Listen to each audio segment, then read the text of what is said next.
Businessman जब open है, नया सीखने के लिए, समझने के लिए, फीडबैक लेने के लिए तैयार है, तो उसकी ग्रोथ, उसकी उन्नति को कोई नहीं रोक सकता। जब जाने अनजाने हमें रिजिडिटी आ जाती है या हम सुनना बंद कर देते हैं किसी का, अपने वेल विशर का, कंसल्टेंट का, तब फिर वो गिरने की और उसकी शुरुआत हो जाती है। पूना में लक्ष्मी रोड में एक कंपनी में एक समय काफ़ी कंसल्टिंग कर रहे थे, उसमें लॉस में चल रही थी। फिर हमने उसकी डिटेल एनालिसिस कर प्रमोटर के साथ, ओनर के साथ बैठकर कई हद तक उसको प्रॉफिट में लाया। फिर कुछ चीज़ों में ऐसे आई, एक समय ऐसा कि प्रमोटर और हमारे बातचीत में कहीं वो बातें तन गई कि ऐसा नहीं होगा। हमने कि सर ये चीज़ें करने की नीड है, क्योंकि फाइनेंस के बेसिक टूल्स है, रूल्स हैं, इन डिसिप्लिन के साथ ही हम आगे बढ़ पाएंगे। भले स्टॉक कम करना हो, स्टॉक की एबीसी एनालिसिस हो, कस्टमर की एबीसी एनालिसिस हो, अगर हम चाहते हैं अपने बिजनेस को पूरी तरह से प्रॉफिट में लाना, तो इन बेसिक बातों को फॉलो करने की अत्यंत आवश्यकता है। बट शायद कुछ वो समझ ना पाया और कंफ्यूजन हो गया, और मेरी तरफ से केवल बताना उनको हुआ कि सर ये करना ही पड़ेगा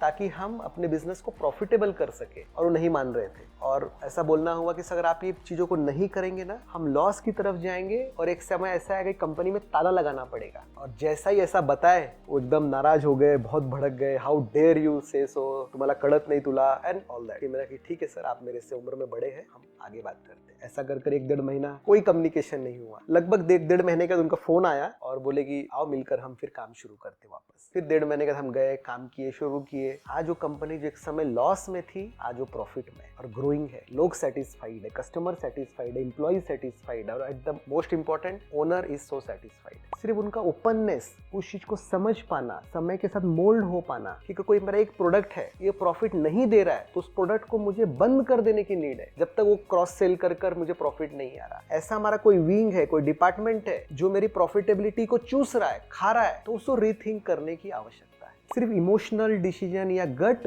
फीलिंग पर डिसीजन लेना, मेरे बिजनेस को रन करना, मुझे लॉस की तरफ लेकर जाएगा।